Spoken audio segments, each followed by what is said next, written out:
कर्म ब्रह्मोद्भवं विद्ध ब्रह्माक्षर समोद्भवम् तस्मात् सर्वगतं ब्रह्म नित्यं यज्ञे प्रतिष्ठितम् नित्यं यज्ञे प्रतिष्ठितम्।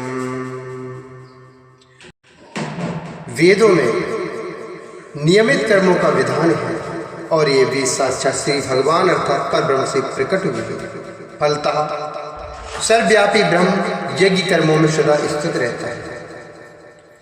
इस श्लोक में यज्ञार्थ कर्म अर्थात कृष्ण को प्रसन्न करने के लिए कर्म की आवश्यकता को भली भांति विवेचित किया गया है।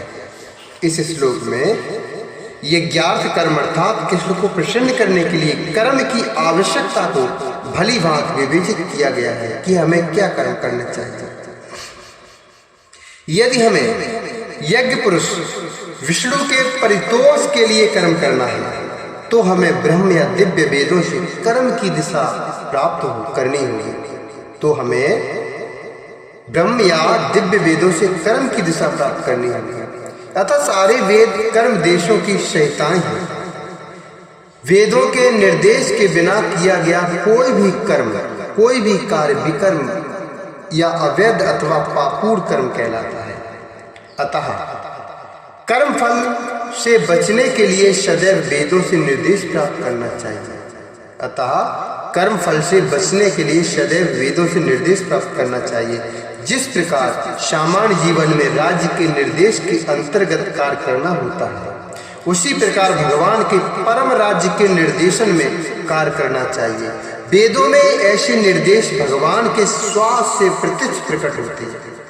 कहा गया है, अस्य महतो भूतस्य निश्चितम् एतद् यदि ऋग्वेदो यजुर्वेदः सामवेदो अर्थवारंगिषः। अस्य महतो भूतस्य विश्वश्रितम् एतद् यदि ऋग्वेदो यजुर्वेदः सामवेदो अथर्वांगिषः। अर्थात चारों वेद ऋग्वेद, यजुर्वेद, सामवेद तथा अथर्ववेद भगवान के श्वास से उद्भूत है।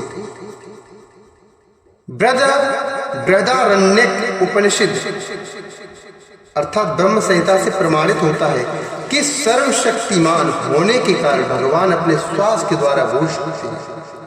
अपनी प्रत्येक इंद्रिय के द्वारा अन्य समस्त इंद्रियों के कार्य संपन्न कर सकते हैं। दूसरे शब्दों में भगवान अपने निश्वास के द्वारा बोल सकते हैं और वे अपने नेत्रों से गर्भाधान कर सकते हैं।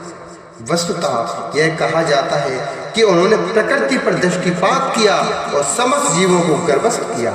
इस तरह प्रकृति के गर्भ में बद्ध जीवों को प्रविष्ट करने के पश्चात उन्होंने उन्हें वैदिक ज्ञान के रूप में आदेश किया, जिससे वे भगवत धाम वापस जा सके।